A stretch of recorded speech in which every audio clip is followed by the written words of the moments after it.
Hello guys, so welcome back po ulit sa ating channel. At ngayon po ay mag-update naman tayo sa mga REIT. Ayun yung first video natin, ka-upload lang po natin ayan, June 8. So pwede nyo i-check sa ating channel. And of course, don't forget to subscribe, no?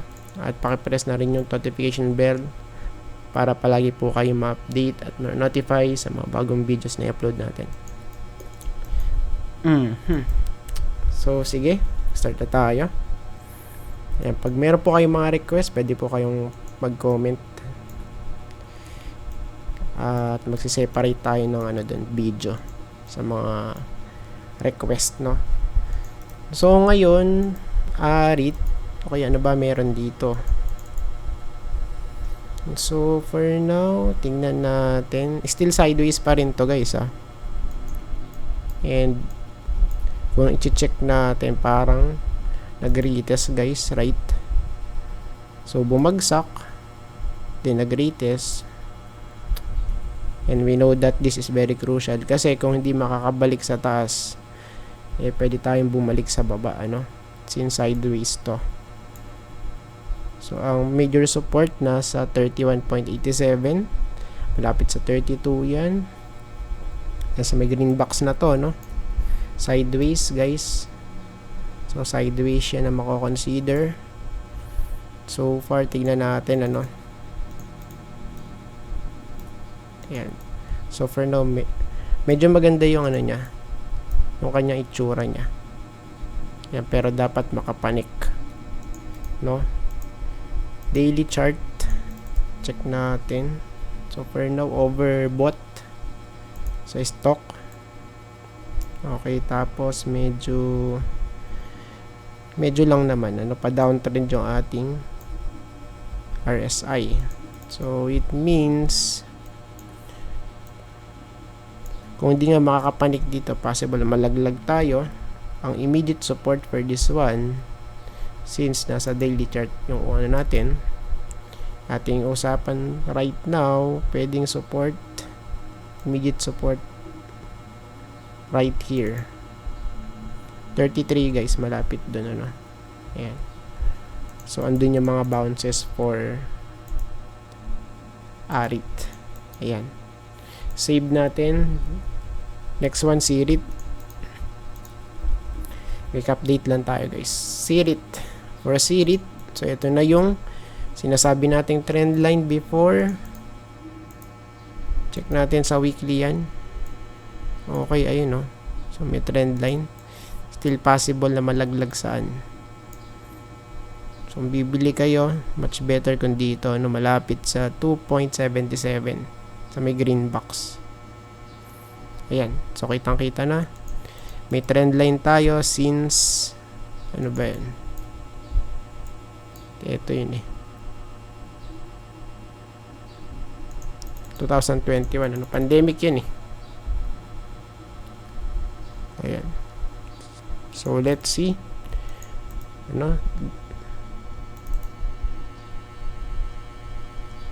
may divergence kasi rito okay, tapos crossover pa dito, bearish crossover, ayun. So sa malamang nga is babalik tayo dun guys,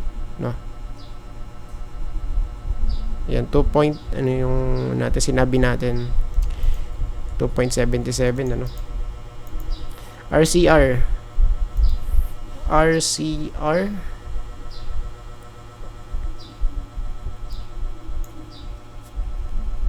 Okay, ano ba nakikita natin dito? Still bearish for me ayan. Pero since meron na tayong type lot dito na support, okay, malapit sa 5 yan, 5. And sa taas naman kasi, lower high naman kasi ito ayun, pa-downtrend siya, Ayan, so tignan natin. For this one, so siguro mag-plot tayo ng dito. Okay, ng possible, niya, So saan pwede? Dito? Or dito?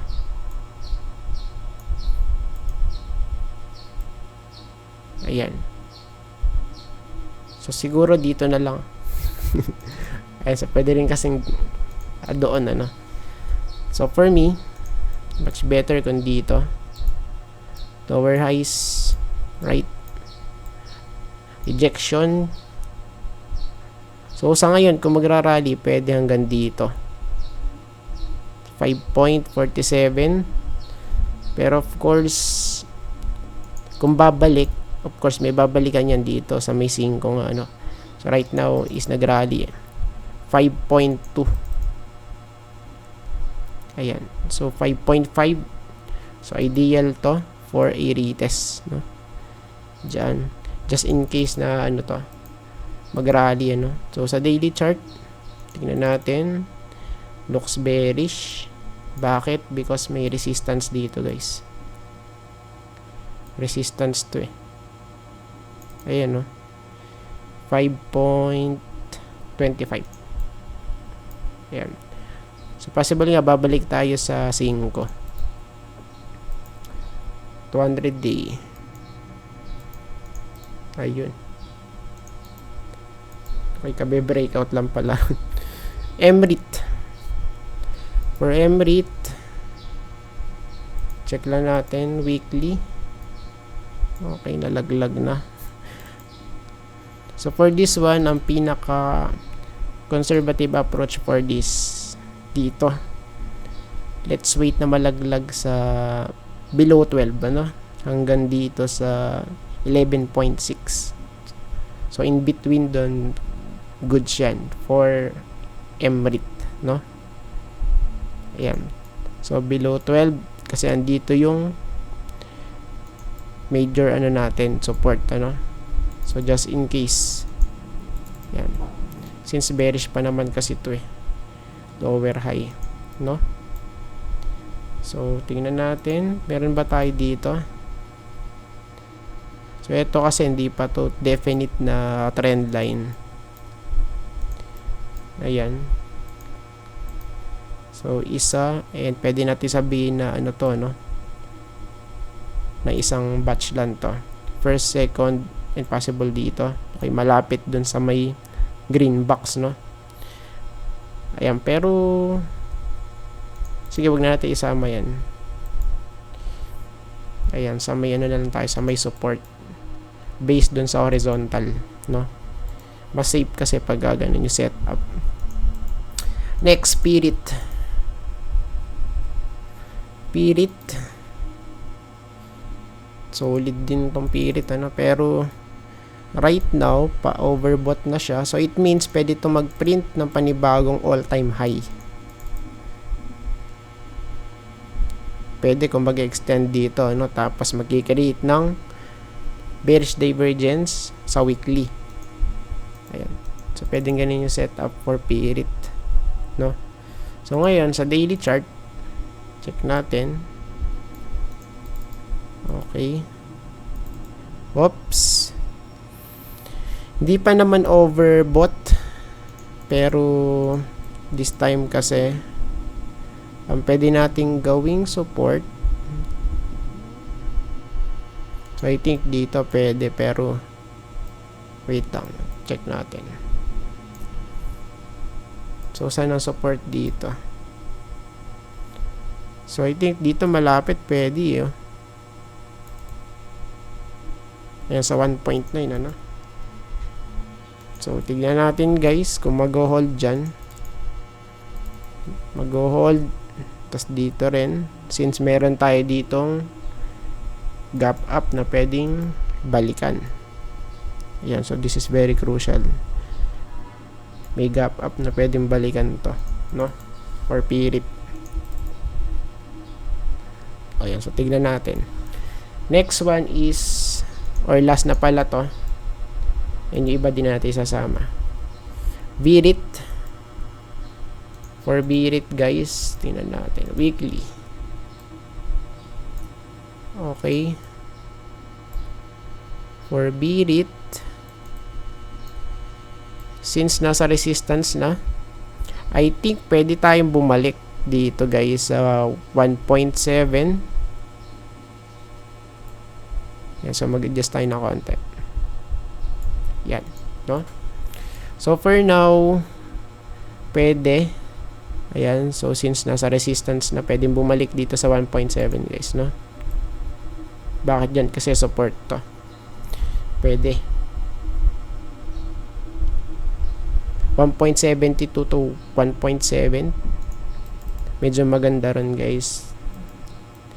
Then, ayun na overbought sa stock natin. So it means there is a dito, kumbaga high chance, no, na malalaglag. So for this one, tingnan natin. So ang pinaka dito, hint dito, pagka nag-breakout, 'di ba? So breakout, then throwback, then push, no? Okay, papataas. So since wala pa naman, so let's wait first na mag-pull back. So I think tapos na po tayo guys, at maraming salamat po sa panonood, and see you po sa next video. Bye bye and God bless.